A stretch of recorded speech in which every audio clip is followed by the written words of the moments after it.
Namaskar, good morning, good evening, or good afternoon, everyone, and welcome back to Shears Corner.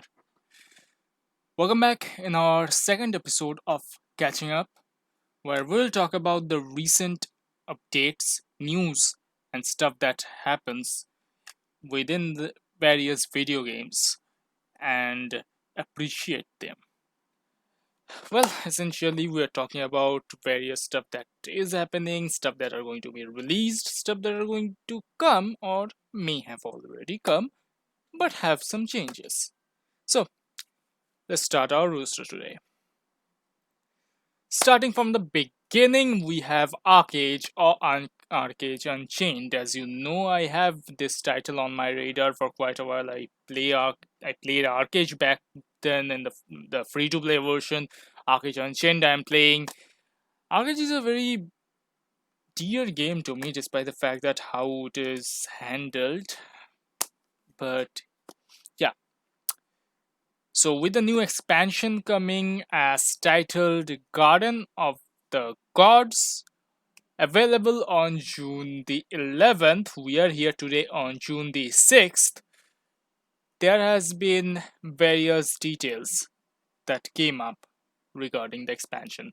First and foremost, the expansion will be free for the free to play version, but for Unchained, it will be sold as a DLC with a minimum pack of 15 USD. We already have that on the pre-order. So now we have various details regarding the expansion that is going to come that Gamigo has shared in the official Arcade Unchained website, which we are going to present you right now.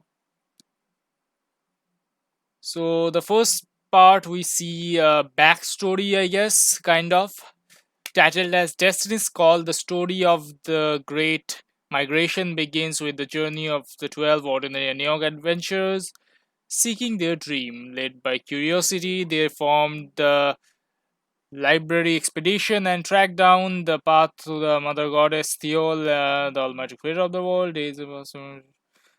Essentially, ignoring Hiram's warning, they continue to walk the path spiraling down the navel of the world. Danger also draws near. The dragon's attack were great, but Naima's courage was even greater. Ultimate sacrifice, he sacrificed his life, etc., etc. And seeing Anthelon warped Kyrios' weak mind, question of destruction, Nui's sacrifice saved people. There's a lot of details. But essentially, what is that the time Orshidna spent in the garden as gatekeeper allowed her worry and fear to fester into hatred and resentment, leading to the creation of a new race, the Warborn, who were used to slaughter other humans. The massive monsters, Leviathan, was awakened from his slumber by Akash followers. With the world in plane, the ancestors of Nya began appearing among the people.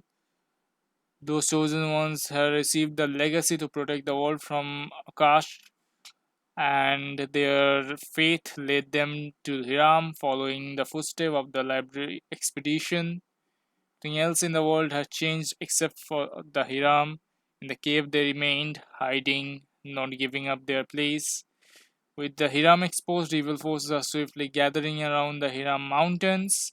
Anthelon is striving to summon his master. The Abyssal Legion is trying to involve Akash in the battle. The other four unknown forces are trying to become gods by entering the garden. Chaos is striving, Chaos is leading, Chaos is pulling them in one place. The garden where is destiny leading the world. So here is a map of the area of the garden of the world that new map will have. This is the new area we have. Top left we have drifting enclaves. West we have lucent fjord. Southwest we have boreal blades. South east we have three areas. Delphinad, Frostfangs, and farther east is Circle of Authority. And at the north to northeast, we have Genesis Glade. At the center, we have Pools of Creation.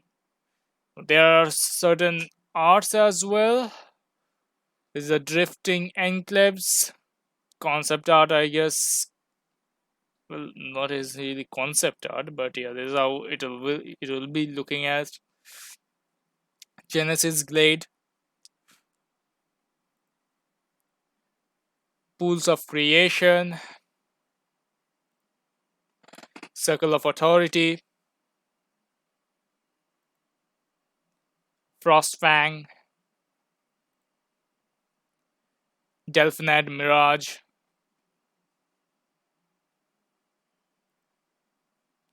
Boreal Blades. That looks like something else.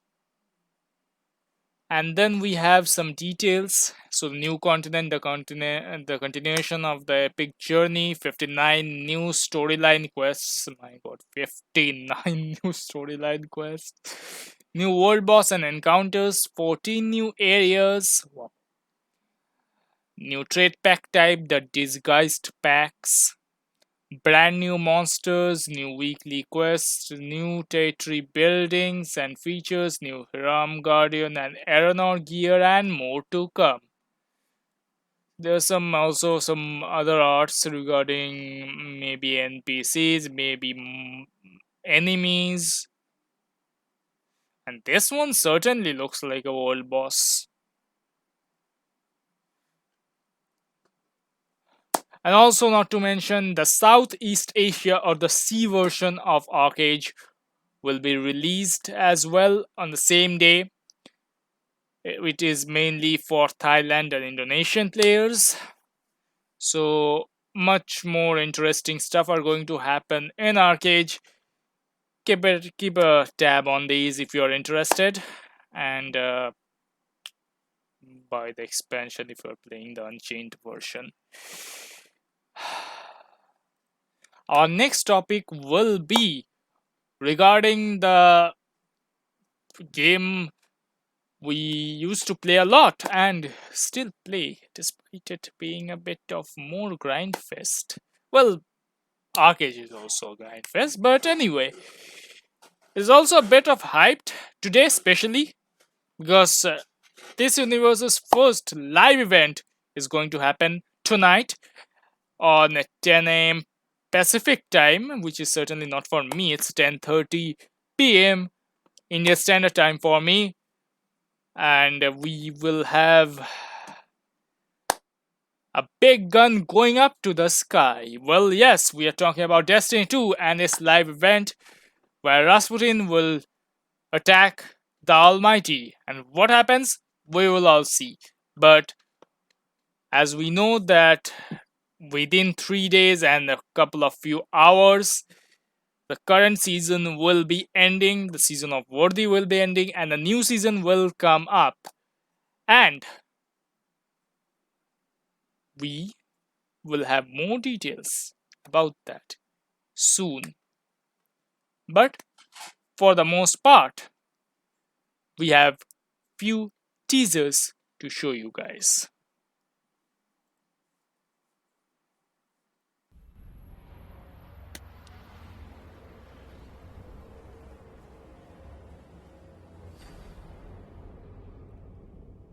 The Drifter moved.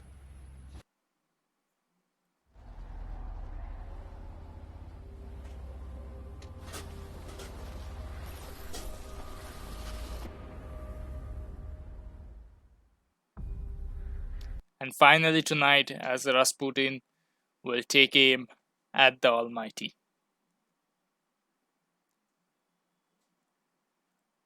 So, we'll be giving you more details, and I hope we'll be covering up Rasputin's attack on the Almighty as well, since it is the first live event here. So, we're kind of very much hyped. I hope you guys are the same. See you in the next expansion. The reason I said next expansion is because if Destiny continues with the more grind faced. I'm not gonna play the next season, despite the fact that I will be certainly looking forward to the lore. It is something I enjoy doing in this game. Next topic on our part, let's go. EVE Online, one of the major space exploration MMOs out there alongside Star Citizen, Elite Dangerous, EVE Online, the third person space exploration game where you spend mostly your time in a spaceship. Yep. Has a new update titled Clear Vision Update. They have some parts, some new stuff there titled Cheetah Force Station, the next phase. Eagle-eyed capsuleers may have noticed gradual changes. Capsuleers are essentially your players. So yeah, alpha and beta version anyway. Alpha and omega version, right? Improvements and additions to the main Cheetah Force Station over the last few months as work began on its major redesign celebrating the largest trade hub in New Eden. The Clear Vision update brings further steps in redesign of nearby structures with the completion of the Cheetah for communication or science station and significant process progress on the mining center. So next time you travel to Cheetah in order to carry out your trading activities, be sure to check out the continuous improvements. Jump tail animation, note the new jump tail animations have been temporarily reverted. Will be addressed about the jump clock timer starting before the animation is completed. So a further visual improvement has been done during the Clear Vision update on new graphical effects to travel between certain types location in New Eden. The animation tunnel applies to K jumps, K space jumps through stargates, abyssal dead space jumps, Xeno jumps, Black Ops Xeno jumps, etc. Then some contrast adaptive sharpening for AMD, which can be taken on the CAS dev blog. So essentially, a bit more of a this is more of a progress report kind of than a actual content update. But EVE is progressing its own universe at its own pace. I'm sure the players are very appreciative to that as well. Next is Riot Games' own recently released FPS title Valorant, which is very much uh, like CSGO, other than the fact that it has indeed tactical elements, and each of these characters has their own abilities, classes, and all. But the guns and the other systems are very much CSGO like, which may be a interesting part for players who like playing such games. Well, essentially, releasing with that, we have a Battle Pass.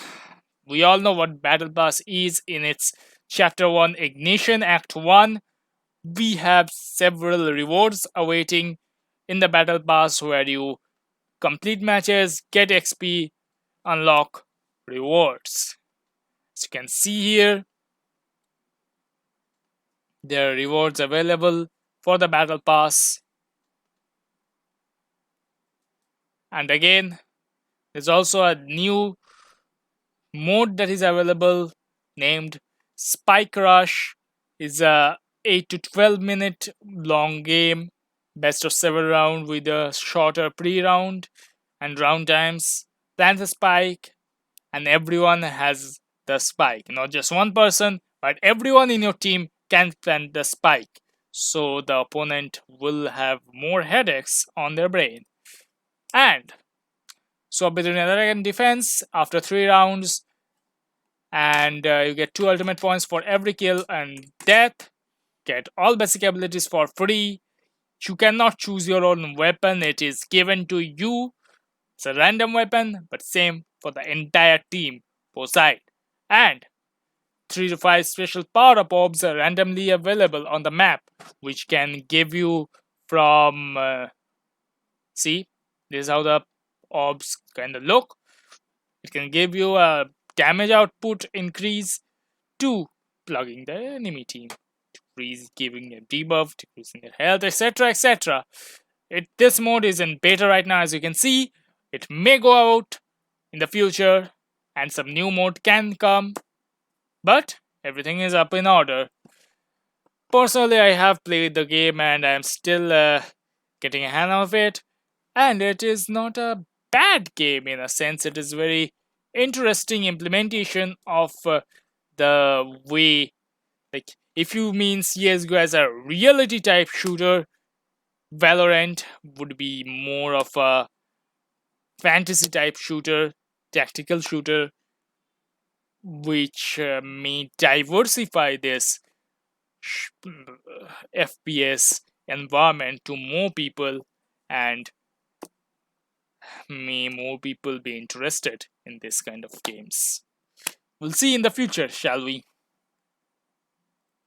Next would be Elite Dangerous, a title that I have been playing with my friends, and I do enjoy this game despite the end game has the same grind for everything. Well, every game it is like that. Anyway, so Elite Dangerous will have its new expansion titled Odyssey. As you can already see the video trailer going off in our background, a little part of it anyway, but let us watch the trailer.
So, yes, finally, in Elite Dangerous, players will be able to get out of their ship and truly explore in their own feats.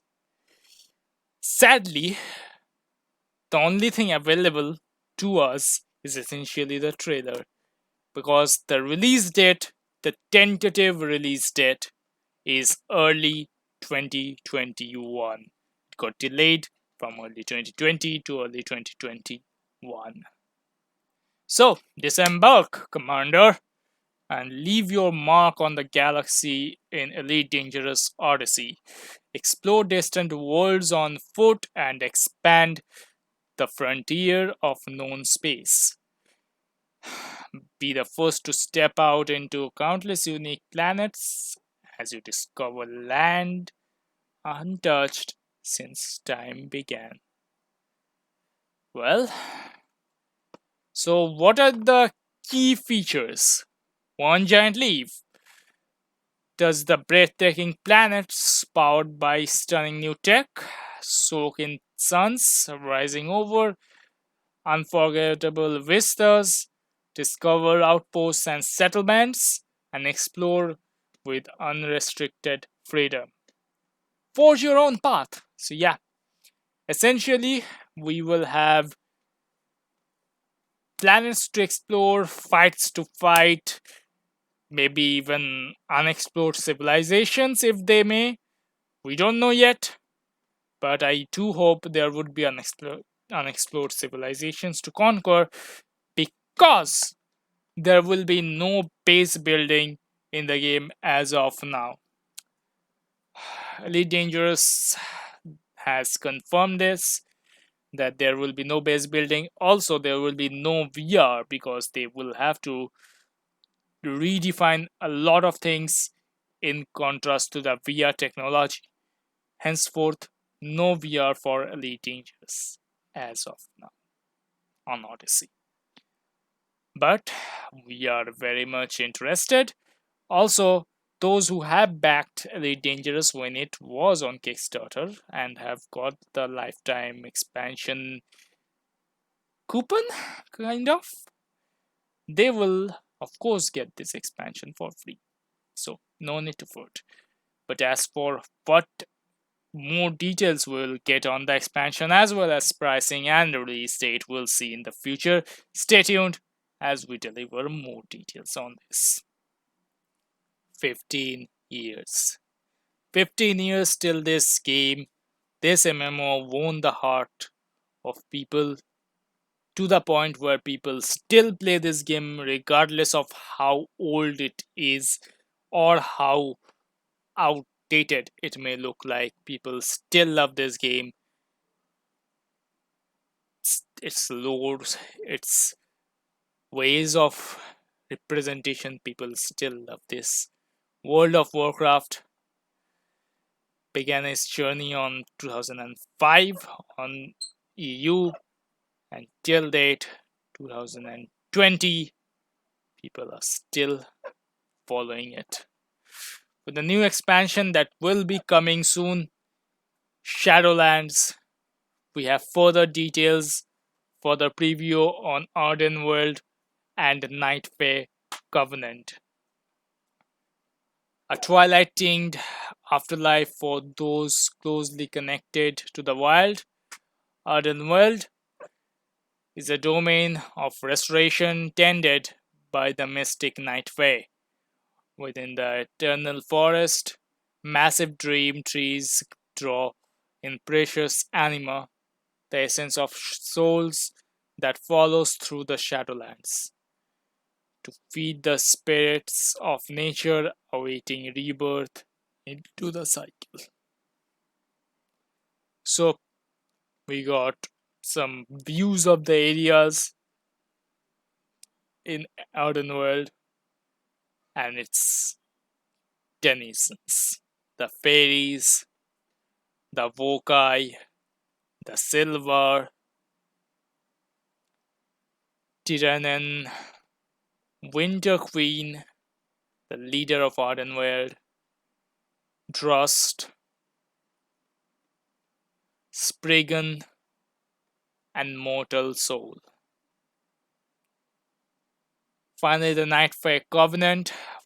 When players reach maximum level and have explored the first 4 zones, will be able to pledge themselves to the Covenant like the Night Fae. Each Covenant offers its champions abilities, among other powers and cosmetic rewards that can be unlocked through a Covenant champion. An epic storyline? Well, of course, epic storyline. Unique to the faction. This alliance also gives the players access to a Covenant Sanctum, a hall only open to players who have forged a pact with its rulers.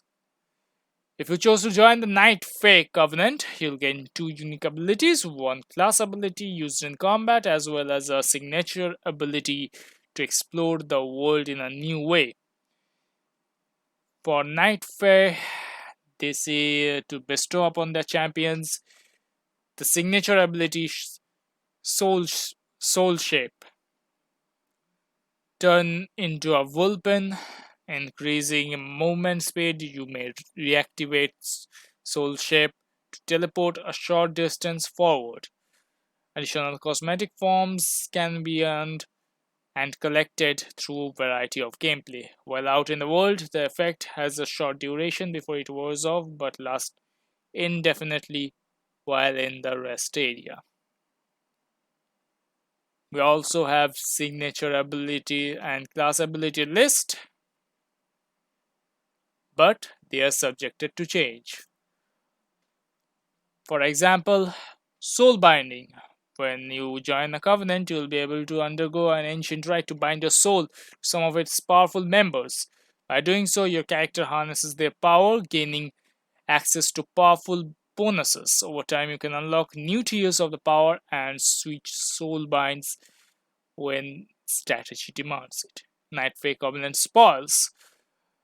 For your contribution to Night Fae Covenant's cause, you'll be rewarded with several cosmetic rewards, including a mount, a pet, Night Fae forged armor, and back attachments that will capture the Night Fae's attention. Armor Up. Don specifically crafted armor forged with the heart of Arden World. Here we have some examples. The left one is the cloth armor, the middle is the plate armor, and the right is the leather gear. There is also Mist of Tena's Skith dungeon and story spoilers, which I will not show since we do not like being spoiled. Right. Well, will you be joining the Night Covenant? We'll see everything in the future, as when Shadowlands releases, I'm sure players will be very much interested in Arden World as well as the Night Fae Covenant.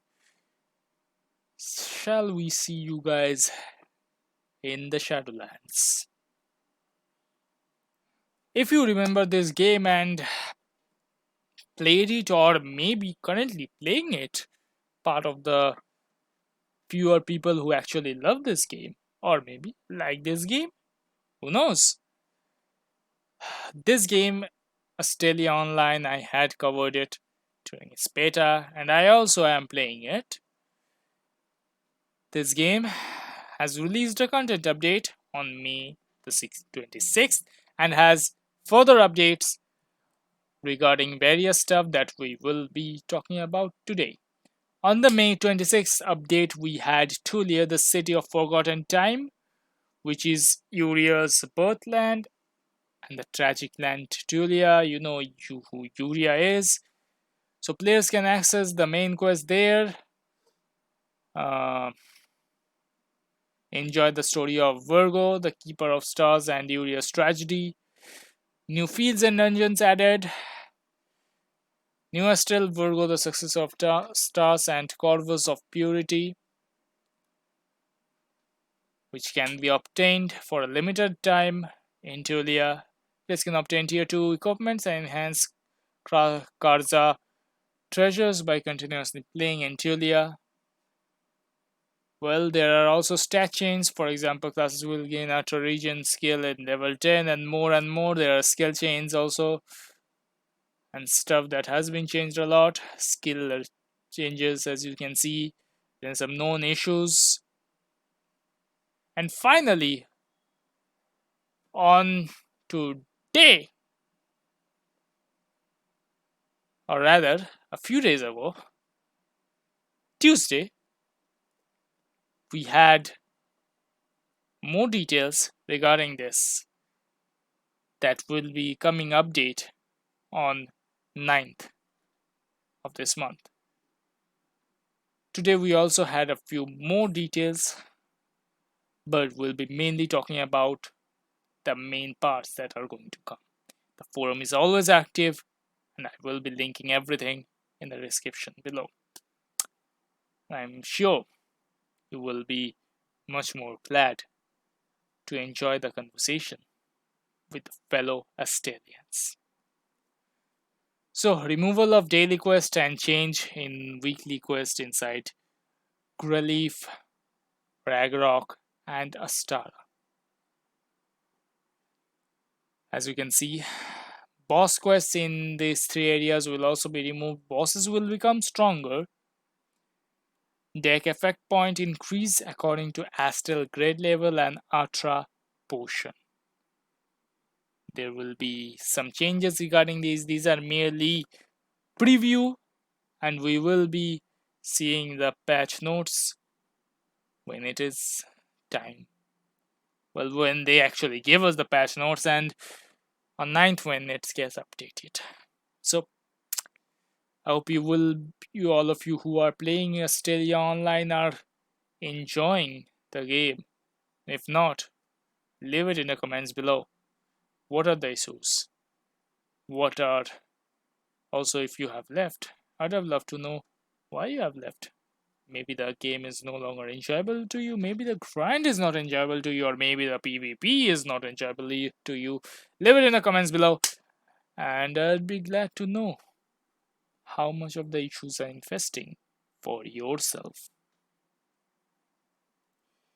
3 days ago, Sea of Thieves, a fun title from Microsoft Studios, got released in Steam with a very positive review score within just 3 days. The Xbox Game Studios from Microsoft. As I said, in India it's only 900 of our currency. In other countries, I've heard it's within 3000 or so in their currencies. But anyway, what Sea of Thieves is essentially a pirate game. What is it about? Well, you and your friends play as pirates, voyage in the sea, kill skeletons, or fight against skeleton ships, or even fellow players in the open world where you fight, where you win, where you pirate. So, yeah, I'll be having a video posted regarding the gameplay of this in a separate video, but I do hope that this game, as far as I've heard and seen from other people, is very enjoyable with friends. Grab a couple of your friends and hop in. Maybe it's time to awaken your inner pirates. And with more games to come soon on Steam, we have Beyond Two Souls and Detroit Become Human on release for 18th June. I do not know regarding Beyond Two Souls, but Detroit Become Human is a good game, and coming from the same developers, I'm assuming that would be a good game as well. We'll be checking both of them out, and I do have them on my radar. Detroit Become Human is a very interesting game in terms of the story. I like it. Other than the fact that my this list is very much filled. Also, Disintegration will be coming on 16th. As you know, that game we played a bit during its beta. I am looking forward to playing it. Its main story campaign as well as its PvP are very much fun to play, and I truly am looking forward to it. There are also other titles that will be coming up, but anyway,